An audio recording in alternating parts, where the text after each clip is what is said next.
Oi, está no ar mais uma vez o programa Café com Direito. E novamente aqui na família Mussini. E o programa Café com Direito você está assistindo na TV Master, a primeira e única toda nossa. É isso, o programa Café com Direito tenta falar sobre vários ramos do direito. E por que não falar sobre o direito do trabalho? E principalmente de alguém da nossa terra aqui do estado da Paraíba que está iniciando especificamente na escrita, na doutrina do direito do trabalho. Porque eu já tive a honra na minha carreira, na minha época de graduação do direito, ser aluna do professor Paulo Maia, que está lançando o livro, e vocês vão estar aqui de primeira mão vendo isso aqui no programa Café com Direito. Muito obrigada, professor Paulo Maia, por essa oportunidade de estar lhe entrevistando num momento importante, né, que é o lançamento do seu livro Direito do Trabalho. Sheila, muito obrigado. Obrigado, amigos espectadores da cidade de João Pessoa, espectadores da TV Master. Eu que agradeço, Sheila, pelo espaço que você me proporciona nesse programa tão conceituado. É um programa da terra, feito para pessoas da terra, para debater assuntos de direito, né? A profissão é a área que nós tanto amamos e escolhemos. E realmente o livro, para mim, é o ápice de uma carreira do magistério, né? Algo que eu muito amo e que estou muito feliz em poder compartilhar com você, que de fato foi minha aluna. Tenho boas recordações do seu tempo, graças a Deus pelo seu ímpeto, pela sua guerreira, a sua coragem, né? E agora nesse programa. E esse livro é, como eu falei para você, esse ápice dessa carreira do magistério, mas que espero continuar com muitos anos ainda e publicar outros livros voltados para o público do direito, especificamente para o aluno da graduação e da pós-graduação. É porque verificando aqui, professor, ele é abrangente, né? Esse livro vai tocar dos temas básicos do direito do trabalho, mas dando uma folheada, olhando direitinho, ele está bem direcionado, ele é especificamente para concursos, é só para o aluno de graduação. Como foi que você sintetizou, como foi que você conseguiu conceber a estrutura do livro? Bem, a estrutura do livro ela não nasceu de uma ideia. Eu não tinha ideia de publicar um livro. Ela nasceu como? Da preocupação que eu tinha em que os alunos aprendessem, e eu fui formulando apontamentos para mim e depois fui fornecendo esses apontamentos para os alunos. E todo semestre eu atualizava esses apontamentos com a doutrina, com a jurisprudência, com a legislação mais atual, e fui criando aquilo que nós chamamos de apostilas, né? E todo semestre eu disponibilizava essas apostilas para os meus alunos no curso de Direito do UNIP. Não foi no seu tempo. Por isso que você não se lembra. Por isso que você não se lembra. Mas, aí depois de um tempo, Marcos Lacer, que foi meu aluno, hoje advogado, ele mantendo um contato com essa editora de São Paulo, a editora Edju, ele disse: Paulo, suas apostilas são muito boas, você não tem interesse em lançar um livro de Direito do Trabalho voltado para o aluno da graduação, mas também para aqueles que desejam fazer concurso? E aí, diante dessa proposta, eu despertei para a possibilidade de ampliar os alcances do que eu procuro colocar aqui. E como você bem falou, não é um livro específico, mas é um livro destinado mais à graduação e pessoas que se interessem em fazer concursos na área jurídica, porque ao final de cada assunto ele tem questões de concurso. Eu poderia dizer que também é indicado, agora que já está o que se fala mesmo agora nesse final de ano, é o Exame da Ordem, que ele seria um livro indicado para quem está estudando para o Exame da Ordem? Também indicado para quem faz o Exame da Ordem, com certeza. Inclusive há questões de exame de ordem no livro. Né? Eu amo muito o curso de Direito e uma das minhas preocupações era que os alunos saiam bem formados, porque aí a sociedade vai estar bem formada com profissionais que defendam de fato valores e princípios e não busquem cargos de prestígio e nem procurem usar o direito para ficar rico. Né? Então essa sempre foi minha preocupação como professor, e eu ainda me preocupo. Então eu entendo que um profissional bem preparado do ponto de vista da técnica e do conhecimento, ele abre a mente também para valores, porque o direito é uma ciência, vamos assim dizer, profundamente imantada por valores e princípios. E o aluno, quando ele passa no curso de Direito, sem se preocupar se ele vai fazer um concurso ou ele vai ser uma pessoa de sucesso, se ele procurar pelo conhecimento absorver aquilo que o direito passa, ele vai mudar a mentalidade dele. Então essa é a minha preocupação no livro, não é vender o livro por vender, mas proporcionar esse conhecimento. O livro, ele é fundamental, como você já falou, para todos esse ramo, para quem está em graduação, para concursos e para o exame de ordem. Mas como foi que você como é que eu diria, fundamentalizou esse trabalho? Foi em cima de jurisprudência? Deu um enfoque mais nos assuntos que são polêmicos? Ou você trabalhou com doutrina ou só com direito positivado? Qual foi a tua escolha e o porquê da tua escolha? Esse é um livro doutrinário. É um livro doutrinário, mas como é um livro de direito do trabalho, não há como um doutrinador trabalhista se furtar à jurisprudência. Porque a jurisprudência trabalhista, ela sofre uma forte influência das súmulas do TST, das orientações jurisprudenciais das turmas do TST e das sessões especializadas. Então não há como um livro de direito do trabalho se furtar, abordar pela fonte jurisprudencial. A atualização também da CLT e da legislação específica que aborda o direito do trabalho, eu sempre procuro deixar para o aluno o mais atual. Tanto é que esse livro já saiu com as mudanças que o TST provocou nas suas súmulas agora em maio de 2011. A súmula 331, a súmula 85, a parte de terceirização, a parte de banco de horas, todas as súmulas já estão atualizadas agora. Porque essa sempre foi minha preocupação, deixar o aluno atualizado com o que de mais novo tem, para que ele possa estar sempre acompanhando o desenvolvimento da ciência jurídica. A disponibilidade do livro, onde o aluno de graduação, que nosso telespectador, tanto nós temos pessoas de outras áreas de profissão, mas os alunos de direito, eles buscam muito assistir o nosso programa, que a gente fica lisonjeado. Onde encontrar, qual é a livraria, né, que a gente pode encontrar esse livro? Você está adotando ele nas suas aulas no Unip? Sim, estou adotando o livro nas minhas aulas no Unip, mas evidentemente que eu não tenho a pretensão de substituir doutrinadores como Maurício Godinho Delgado, Renato Saraiva. É mais um elemento, né? Como eram as minhas apostilas, o livro também. Em João Pessoa ele está sendo vendido na livraria Prática Forense, do nosso amigo Silva, mas ele também já está na internet, em alguns sítios, né? Para pedir por reembolso postal. É um livro de preço acessível para o estudante de direito, ele custa R$35. Na internet ele custa R$22, mas o frete sai por R$18. Ou R$22, então acaba sendo mais caro você comprar pela internet. E prestigie a livraria Prática Forense aqui do nosso amigo Silva. Está sendo vendido também no Unip, no quiosque que Silva tem da Prática Forense lá no Unip e nos sítios da internet. Vai ter algum lançamento formal do livro, Paulo? Vai. No Congresso de Paraibano de Direito Econômico, o terceiro Congresso Paraibano de Direito Econômico que está acontecendo agora, nesse fim de semana, lá no Unip, inclusive vai ter a presença de Canotilho, que receberá uma homenagem aqui de João Pessoa. Desculpa, deixa eu interromper. Ele vai depois que já aconteceu o fato. Ele vai lá depois. Tá certo. Então eu falo. Eu vou falar. Isso, pronto. Então, fala no passado. Uhum. Pode falar no passado, porque ele vai posterior. Porque ele não vai agora, só vai depois, então você pode falar. Eu refaço a pergunta? Não, só você começa, dizendo onde ele vai ser lançado. Esse livro foi lançado no Congresso de Direito Econômico, Congresso Paraibano de Direito Econômico, que teve a presença de JJ Gomes Canotilho, constitucionalista português, que recebeu uma homenagem, mas também será lançado no dia 4 de novembro, no Unip, às 17 horas, lá no espaço de vivência do Unip, que uma vez que nasceu do Unip e foi para os alunos do Unip, nada mais justo que o lançamento fosse no Unip. Então já quero convidar todas as pessoas que pudessem fazer presentes para o lançamento desse livro. Mas ele já está no mercado, já está sendo adotado, já está perto de esgotar a primeira tiragem, graças a Deus. Parabéns. Agora, dentre esses temas trabalhados no seu livro, qual aquele que você acha que desperta mais interesse, que mais te deu o prazer, ou que mais despertou essa paixão pelo direito do trabalho em sala de aula, que você transportou para cá, para o livro da sinopse jurídica Direito do Trabalho? Eu vou ser sincero para você. Todos os temas me apaixonam do direito. Eu, se pudesse ser professor de tudo de direito, eu seria, porque eu sou apaixonado pelo direito. Sempre gostei do direito. E tudo aquilo que eu lecionei, eu sempre despertava e conseguia me apaixonar por aquela disciplina. Então aqui, se eu disser para você que eu me apaixono por mais alguma coisa do que outra, não. Tudo para mim aqui é apaixonante. Eu procuro dar em cada tópico o melhor de mim, para que, escrevendo de uma forma que o aluno possa compreender. Eu uso uma linguagem bem simples, não uso rebuscamentos, nem uma linguagem erudita, é uma linguagem de fácil acessibilidade, para quem possa ler, até mesmo para o leigo que compra esse livro, ele vai entender. Não é um livro que tem uma linguagem técnica, mas ele tem uma abordagem técnica, mas uma linguagem de fácil acessibilidade.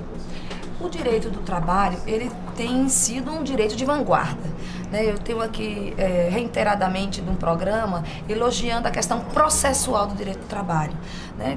Tem os seus porquês, né, de ser bem específico, mas ele, e aqui no nosso estado da Paraíba, ele é muito mais de vanguarda. Você trabalha com essa questão do processo, da agilidade do processo do trabalho em teu livro? Não, no processo do trabalho não, que esse livro é um livro voltado para o direito material do trabalho.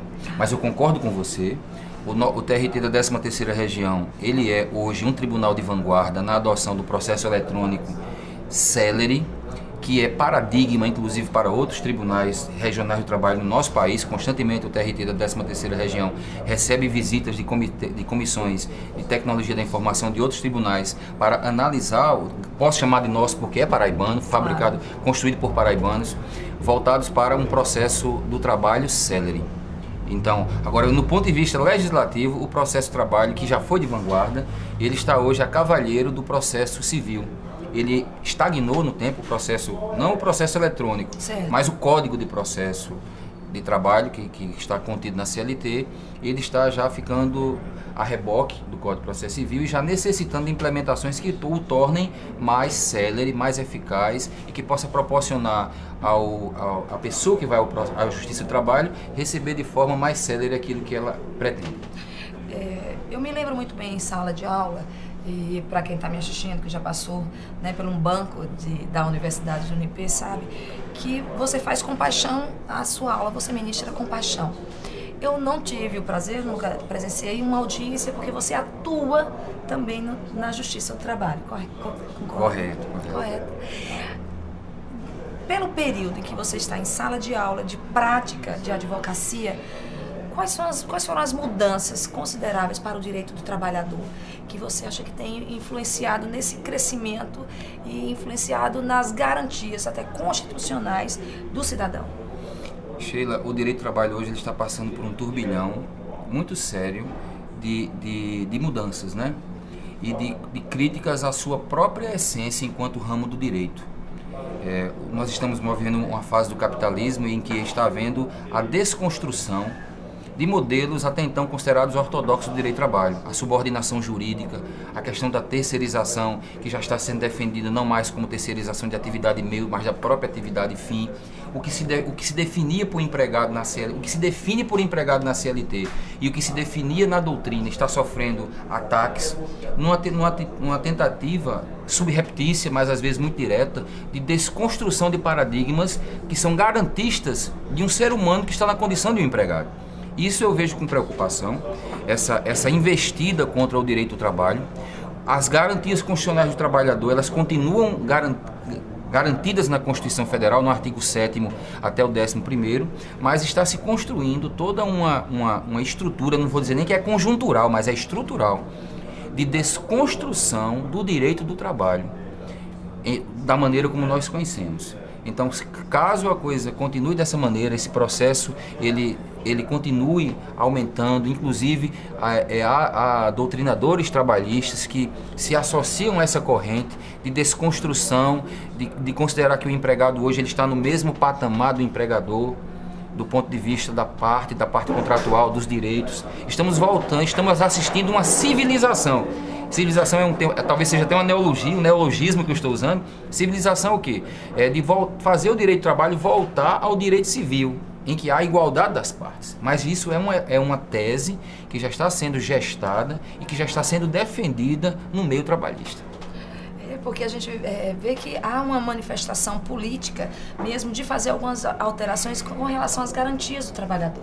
E aí vem, às vezes, por uma necessidade empresarial, por uma necessidade de garantir de forma social. Como, por exemplo, tem sido agora essa mudança em relação ao aviso prévio. Isso. Como você vê? Com bons olhos? Acha que é uma evolução ou isso vai ser algo negativo na questão, não só na economia, mas para um cidadão?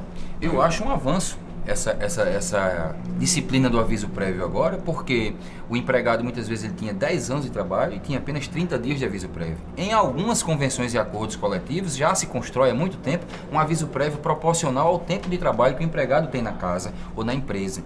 O que o Congresso fez agora, premido por uma decisão do Supremo recente, foi apenas de construir um aviso prévio proporcional ao tempo de trabalho do empregado. Para os que não sabem, o aviso prévio agora será de 30 dias e para cada ano de trabalho terá 3 dias. Isso já valendo para os contratos novos? Veja bem, isso já foi aprovado na Câmara dos Deputados, vai para o Senado agora para que haja essa aprovação de fato e ele possa ser convertido em uma lei vigente. Outro ponto polêmico, apesar de que a gente que veio aqui para falar do seu livro, eu não posso perder a oportunidade de levar essa informação para o telespectador, é a questão também do seguro-desemprego. Certo. Né? Que agora teve outra alteração, um pouco ou para dificultar ou para embarrar alguma coisa, alguns para dificultar a má-fé que se utilizava muito com essa questão do aviso prévio.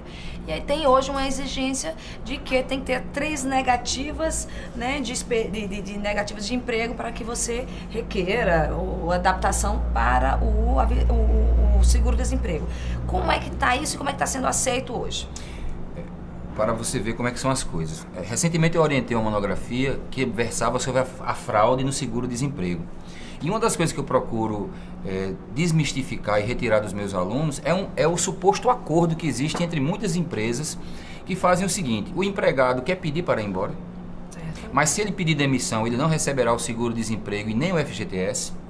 E há uma simulação de despedida. O que é a simulação de despedida? O patrão ou o empregador faz de conta que manda embora o empregado, junto à Seguridade Social, formalmente ele foi mandado embora, só que ele não foi mandado embora, ele pediu demissão. Para quê? Para que ele possa sacar o FGTS e receber cotas de seguro-desemprego. Só que muitas vezes, Sheila, o empregado sequer se afasta do trabalho. Ele continua trabalhando na mesma empresa, recebendo cotas de seguro-desemprego e recebendo salário. Só que não com a carteira de trabalho anotada. Então isso acontece de maneira absurda, de forma recorrente. E então creio que essa nova sistemática do seguro-desemprego, ela visa inibir essa fraude. Como? Provando o empregado, para poder receber o seguro-desemprego, ele deverá ser despedido e provar que está tentando obter o novo emprego e recebendo negativos. A meu ver, eu não sei se isso será tão eficaz, né? Se na prática vai funcionar. Na prática vai funcionar, mas pelo menos é uma tentativa. Porque da maneira que está, e quero até dizer para você que faz isso, isso é falsidade ideológica, isso é crime para quem pratica esse ato. Não faça isso. Se o seu empregado quer sair por algum motivo, ele peça demissão, não abra mão disso aí, porque você pode ser processado pelo crime de falsidade ideológica, caso lance nos documentos do empregado que ele foi despedido sem ser. Né? Então, nesse aspecto, eu acho que é positivo. Agora, não sei se vai pegar. Vai ser eficaz, né? Os temas que a gente vai abordar aqui podem ser bem mais polêmicos, mas são de utilidade para você, cidadão. Mas eu vou ter que parar por aqui por conta do nosso intervalo e já a gente retorna para discutir agora a ascensão, né? A campanha que vai estar havendo já está aberta, né, para poder ocupar a vaga de desembargador do Tribunal Regional do Trabalho, da 13ª Região. E estou aqui do lado de alguém que vai estar nessa empreitada. Já a gente retorna com o programa Café com Direito.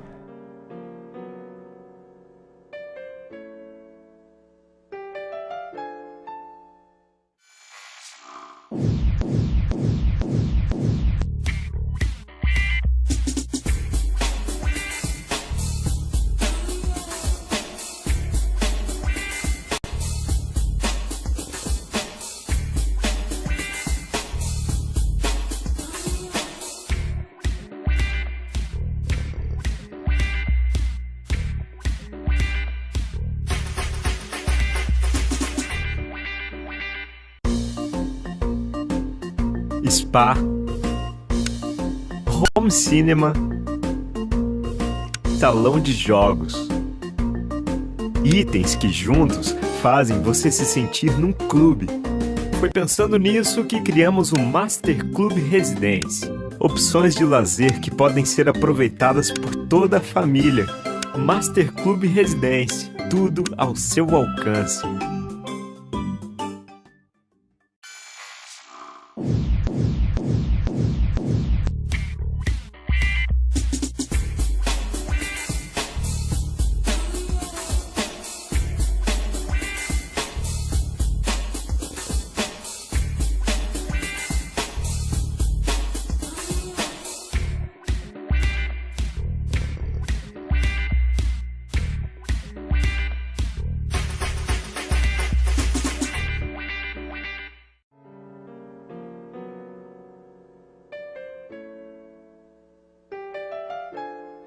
Estamos de volta com o programa Café com Direito. Fico feliz de saber que você permanece aí assistindo o nosso programa. É sinal de que você tem interesse em conhecer mais os seus direitos, ou como empregado ou como empregador. Mas vamos falar sobre algo muito mais amplo. Vamos falar sobre como se dá a ascensão na carreira de um advogado a desembargador do Tribunal Regional do Trabalho da 15ª Região. O professor poderia nos explicar como é feito esse processo e como é que está hoje posto essa vaga do desembargador Afrânio Melo? Posso. Antes de entrar nessa questão, é importante fazer um esclarecimento. O nosso país, o Brasil, pela nossa Constituição, ele tem a forma de um Estado democrático de direito. O que é isso? As instituições que fazem o Estado brasileiro, elas são democráticas, elas são abertas à participação popular na sua Constituição. E dentro desta ideia do Estado democrático de direito, a Constituição prevê, em alguns dispositivos, que na composição dos tribunais, que são compostos de juízes de carreira que entraram por concurso público, também irão compor o número desses tribunais. 1/5 do número desses tribunais será composto de membros oriundos da advocacia e membros oriundos do Ministério Público. A esta composição se dá o nome de quinto constitucional.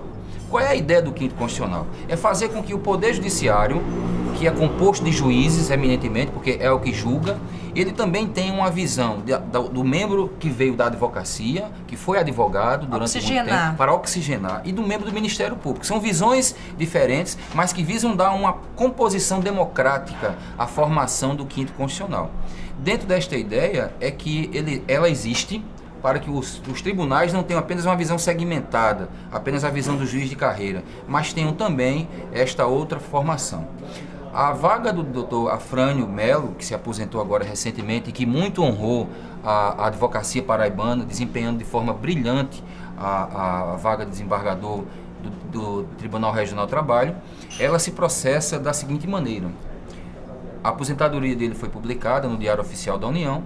O Dr. Paulo Maia, que é presidente do Tribunal Regional do Trabalho, enviou um ofício para a OAB declarando a vacância do cargo e esperando a lista sêxtupla. O que é essa lista sêxtupla? A OAB ela promove a inscrição de advogados que queiram concorrer à vaga do quinto constitucional do TRT.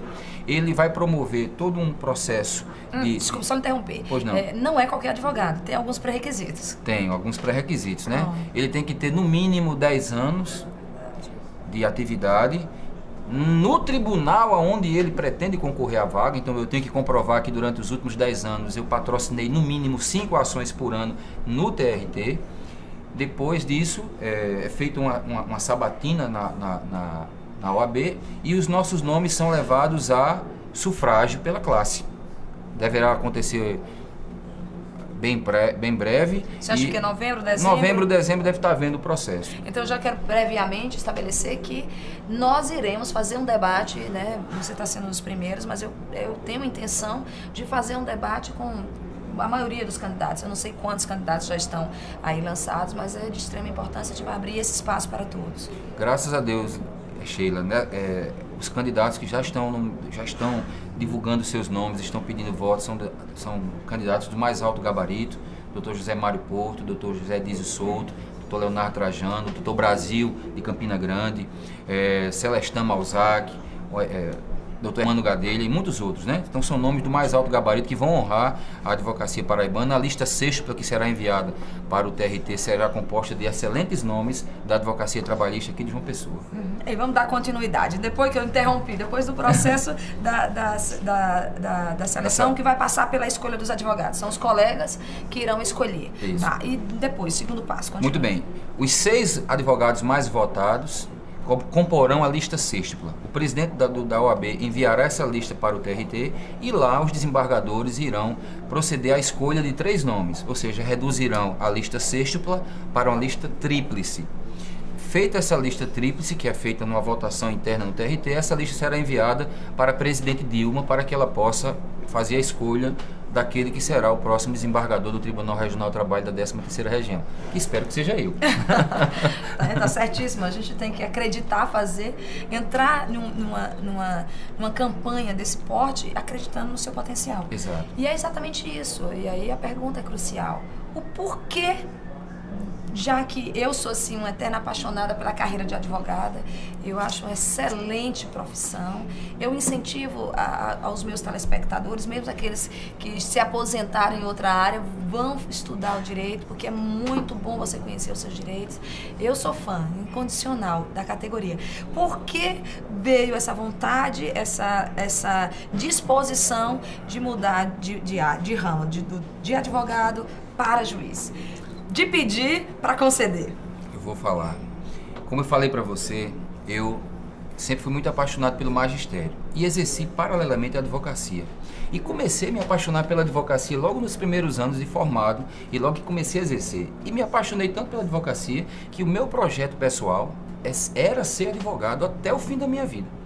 Entendia que deveria me aposentar sendo advogado e tanto é que estimulo meus filhos a fazerem direito para serem advogados, porque eu aprendi a amar a advocacia muito, muito. E é por amar a advocacia que eu, atendendo a alunos, porque a ideia do Quinto Constitucional, por incrível que pareça, nasceu da faculdade.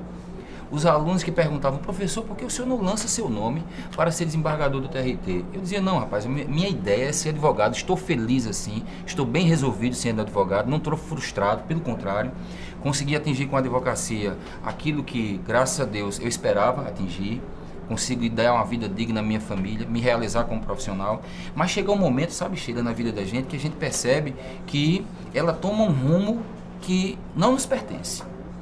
E eu fui escutando um aluno, escutando o outro e comecei a meditar. Isso aí foi em 2009. E comecei a meditar, comecei a refletir, comecei a procurar sinais e percebi que por amar a advocacia e não por estar frustrado nela, é que ao ocupar uma vaga de desembargador, eu iria honrar aquela classe de onde eu vim, porque a vaga do quinto não é de juiz, é de advogado. E lá eu quero ser não um advogado, quero ser um juiz, mas com a visão do advogado para melhor julgar e para aprimorar a instituição que eu aprendi a amar, que é a justiça do trabalho. Porque quem ama o direito do trabalho, ama a justiça do trabalho também, né? E eu não vou ser um juiz do empregado e nem do empregador. Eu vou ser um juiz do direito do trabalho, procurar na prática, porque eu aprendi isso no direito, que o advogado pede, o promotor intervém, mas quem decide é o juiz. Ele tem sobre sua mão um poder imenso sobre a vida da pessoa. Então, esse poder, eu quero exercê-lo de forma harmônica, de forma equilibrada, apaixonada sim, mas nunca parcial. Então, me lançar a desembargador não nasceu de um projeto pessoal. Eu não queria ser juiz, nunca pensei em ser, mas entendi que a minha vida profissional tinha tomado um rumo que ela não me pertencia. Seria uma omissão grave minha ter alcançado o patamar profissional que eu alcancei e dizer, não, eu vou ficar advogado só. Ter o sucesso, ficar aqui no meu escritório, quem quiser que vá ser juiz. Tem uma visão de coletivo também. Uma visão de coletivo, uma visão de algo maior do que nós mesmos, né? Então, ser desembargador agora implica numa renúncia, porque eu estou renunciando a um sonho pessoal que era ser advogado e no qual eu era feliz. Agora eu quero ser feliz sendo juiz, mas não por conta do prestígio do cargo, não por conta da vaidade do cargo, porque isso já foi muito bem resolvido entre mim, né? Mas porque eu quero servir à justiça que eu aprendi a amar e ao direito que eu aprendi a amar também. Você já parou, analisou quais são as grandes dificuldades durante esse período de campanha, que eu diria que o tema é esse, de campanha para ocupar essa vaga? Quais são as grandes dificuldades que você vai enfrentar?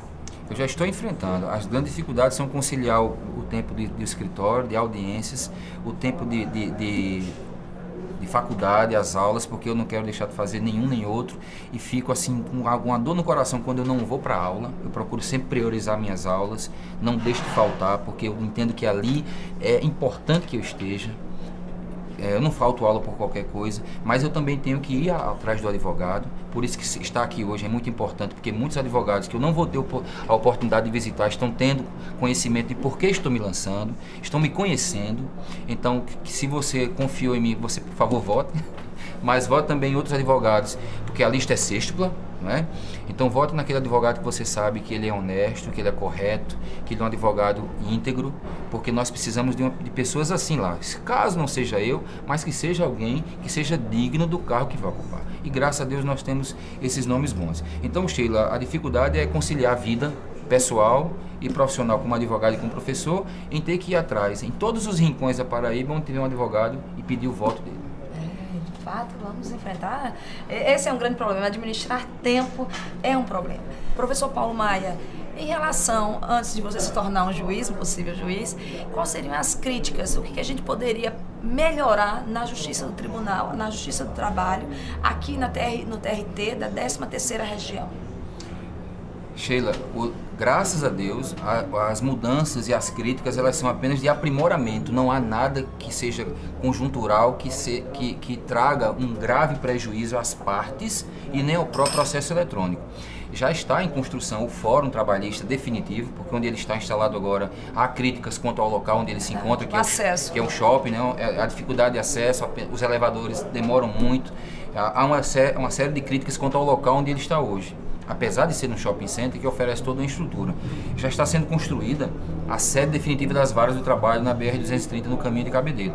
Então, basicamente, o que precisa melhorar são aprimoramentos que são normais em qualquer instituição. Não há nada muito sério, graças a Deus, como por exemplo existe no estado vizinho Pernambuco, no Rio Grande do Norte ou algumas outras justiças do trabalho que não tem o grau de excelência que a nossa Justiça do Trabalho aqui na Paraíba tem, graças a Deus.